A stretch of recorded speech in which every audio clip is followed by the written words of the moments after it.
to share something with you. That might put me in a very negative light, yeah. Relationships are not my forte. See if someone grabbed up my wife or something, completely different ballgame. I'll walk away from here, and this has been like a therapy session.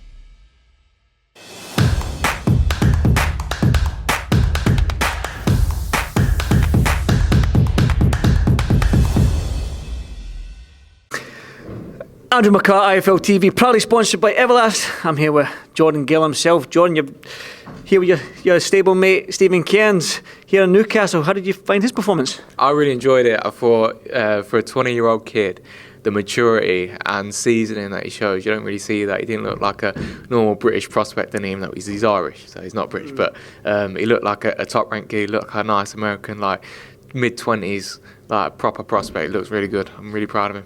Yeah, it was very, very solid performance. Like I said to him there, he's good. For only 20 years old, he's definitely got a mature head on them shoulders, which is for young 20-year-olds, they seem to be keen to get the stoppage, but he seems to be calm, cool and collected. He does. He's getting a lot of experience in the gym. He had a good amount of time between his last fight and this one, so he's been learning a lot, developing a lot. I've been enjoying watching him sparring, and seeing the progression each week. And he's a really exciting prospect because he can punch so hard. But it's teaching him stuff around that, and Dave's doing a really good job of him. And we saw that tonight. His defence was really good coming in. He looked very calm under pressure and picked his moments very well. Obviously, you were from the same gym. I'm guessing you've sparred with him before in the past. How hard can he hit? You'll find out. No, he can punch. He can really, really punch. He's just one heavy-handed. Like, don't have to try to punch out because he's so heavy-handed. He's just dense. He's a dense Irish bastard. Well, listen, that's your words, not mine. Let's talk about you then. Tough loss against Kiko Martinez, but Kiko's proven world champion, multiple European champion. You're in a tough featherweight division. Now, that featherweight division, I've said it on numerous occasions, is my favourite division. All the world champions are just swapping them world title belts. I've done the math. There's been 4 WBC world champions, 4 IBF world champions, 3 WBA world champions, all in the space of 13, 14 months. That's ridiculous for a division. You're in a very, very competitive division, Jordan. But going back to that Kiko Martinez fight, have you watched it back and have you assessed your performance there? Yes, I've watched it back. You can take there's not many positives to take, but I always assess everything, every performance, and it was a very poor performance.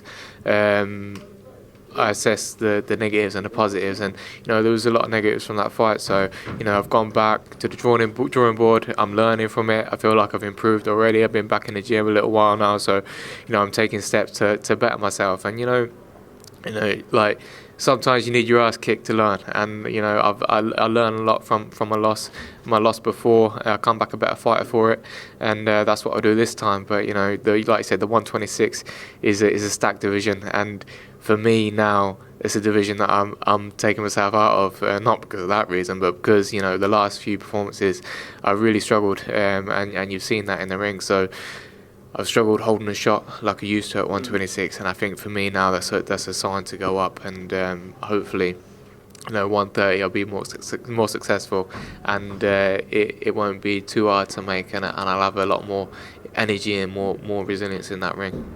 Well, that's my next question. I was going to talk about the competitiveness of the 126-pound division, but since you're moving up to the super featherweight division, which is probably Stephen Cairns' division as well. So, but again, looking at domestically, you do have guys like Cordina, Kakachi. So it's not like you're moving from a hard division into an easier division. It's still a dangerous division to be in with. I'm sure Shakur Stevenson's still in that division. I'm pretty sure he's went up to lightweight, but yeah. And then you've also got Shaki Foster. He's there as well. So it's a tough division. So you've not moved from an easy division to a hard division to an easy division. It's still difficult, isn't it? There's no such thing as an easy division these days. Is there? Boxing is in such a good spot. There's so many good fighters.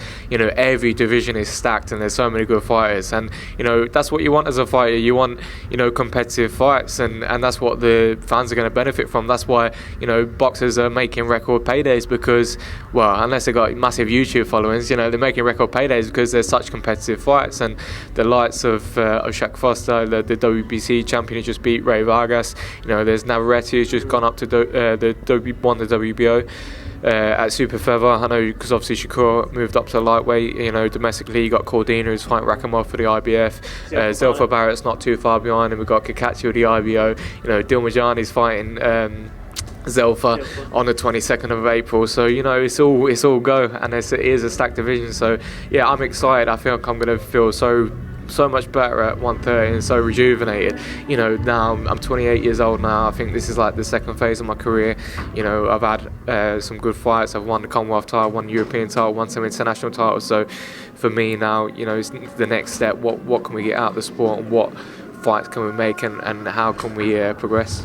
You said, what can we get out of the sport? In your head right now, new weight, you said you're 28 years old, but you're still relatively young in the pro game. You don't really hit your prime maybe until you're 30s. You're almost there, not quite there yet, Jordan. So what is the goal then? Obviously, Dave's a very grounded man. He'll probably the right man to guide your career. So, yeah, what is the goal going forward then?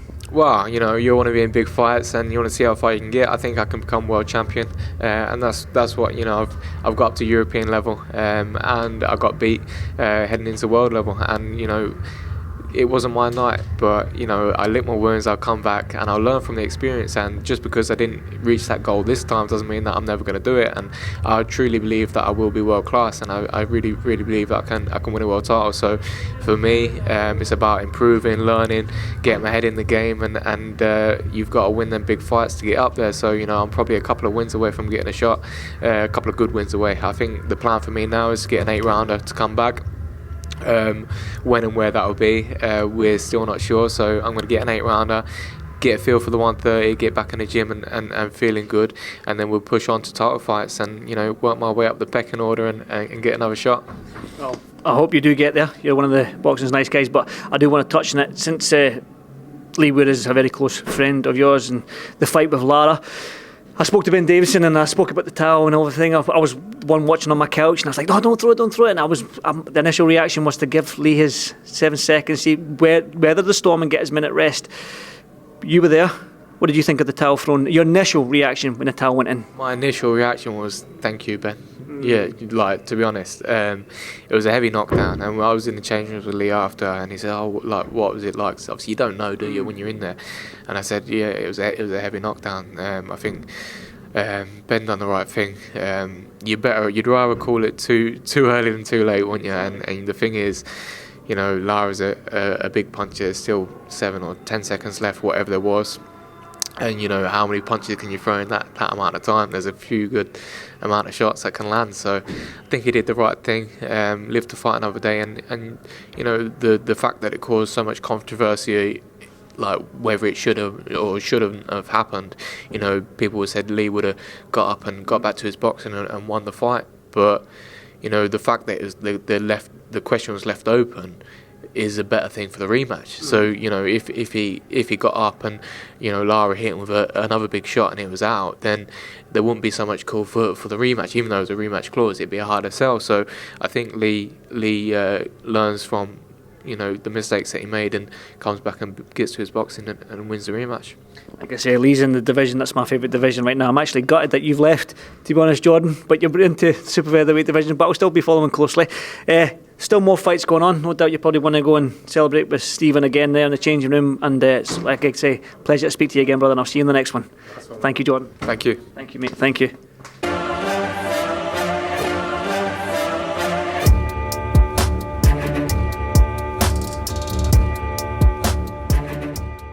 I'm going to share something with you. That might put me in a very negative light, yeah. Relationships are not my forte. See if someone grabbed up my wife or something, completely different ballgame. I'll walk away from it, and this has been like a therapy session.